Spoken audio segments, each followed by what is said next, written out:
Bienvenue à notre deuxième conversation contemporaine avec Nick Cave. De raison, je suis Marc Maillet, le directeur général du Musée des Beaux-Arts du Canada. This evening, we welcome a star-studded list of guests who have come for this event, people from Toronto, from Montreal. It's quite exciting. First and foremost, of course, I'd like to welcome His Excellency Bruce A. Heyman, Ambassador of the United States to Canada, and his wife, Vicky Heyman.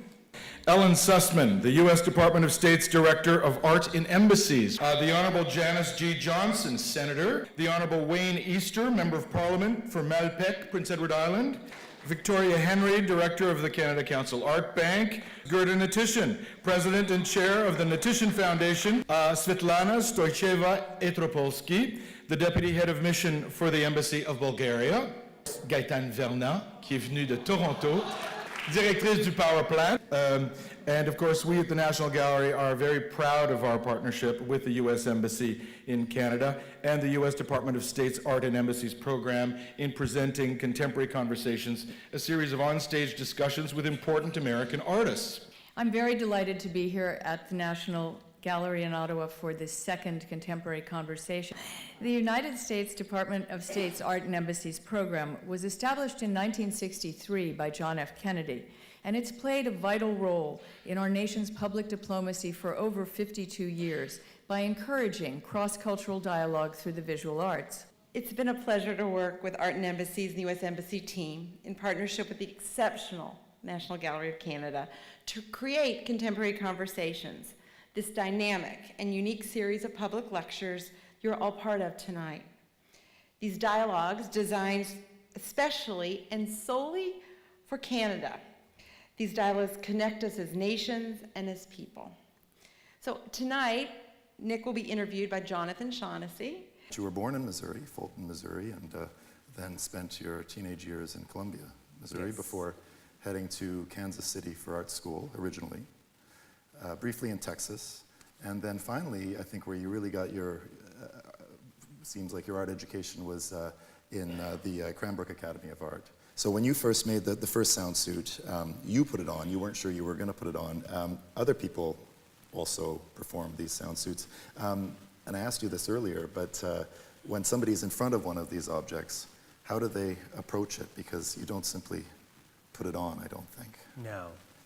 I would recommend that you don't. I mean, not in a museum. Right. I just mean if you're working with someone, you've got this and yeah. You know, when I'm working with a group of individuals, it may be dancers or not dancers, I'm more interested in working with people that, what I do first is I do an open call. So like if I was here doing a project, we would do an open call and we will have sort of this audition kind of process. And so, you know, coming from a trained sort of background in terms of dance, great. But I'm more interested in one who's fearless. So you could be a hot mess, but... Mess or mass? Mass, like the M-E-S-S.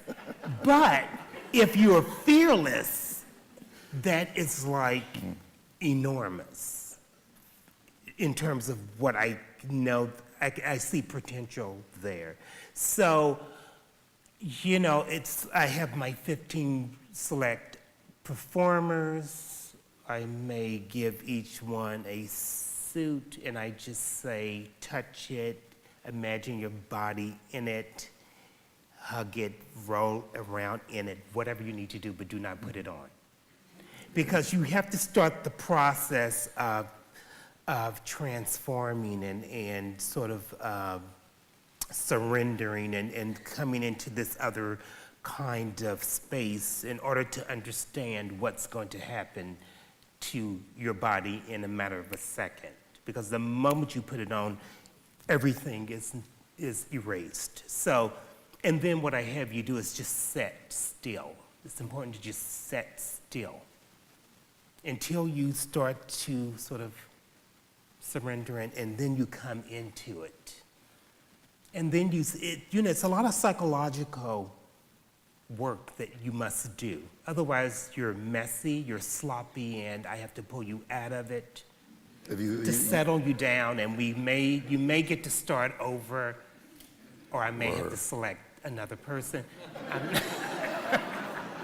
But it's really, I'm dancing it's a one lot of of these anytime work. soon. What? I said, I don't know if I'm dancing in one anytime soon. It's a lot of work, but the moment that you sort of understand that shift, it's really quite amazing. I was quite fascinated by hearing from you and also reading about this process of the object, putting on the object and using the object, which is a transformative process. I was trying to actually count the different ways you're you're artist, sculptor, fashion designer, activist. But you yourself talk about being a messenger.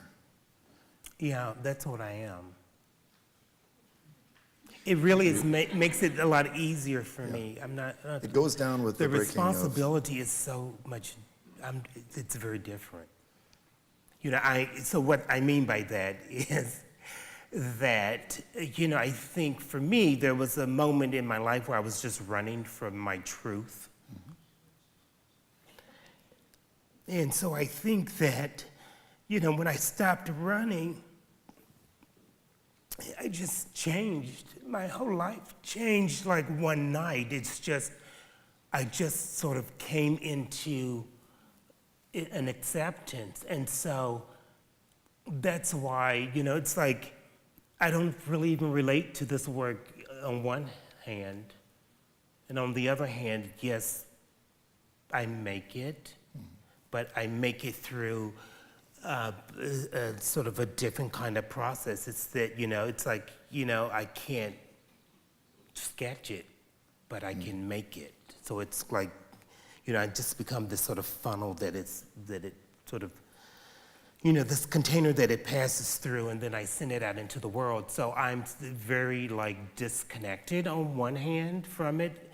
It's like, it's interesting, like when I do an exhibition and, you know, I can put this work up and then I can turn around and look at it for the last time because it never returns back to my studio. Mm-hmm. You said that when you go through the country, you're picking and choosing what catches your eyes. Are you also at the same time trying to piece together the sounds to go with it? And also with your video, did you come up with sounds beforehand, or did you have your performance and then thought of sounds that would go with the movements? Well, I worked with a sound artist on this piece from LA,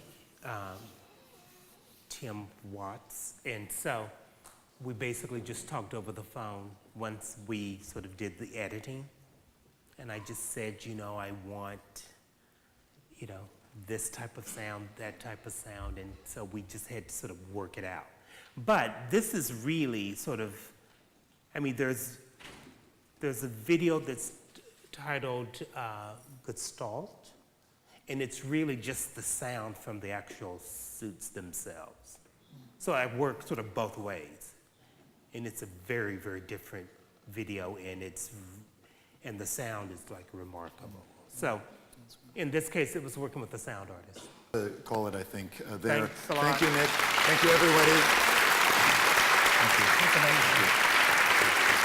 Go out, continue the conversation, and I just want to say huge, huge thank you for this amazing discussion, and keep the conversation going.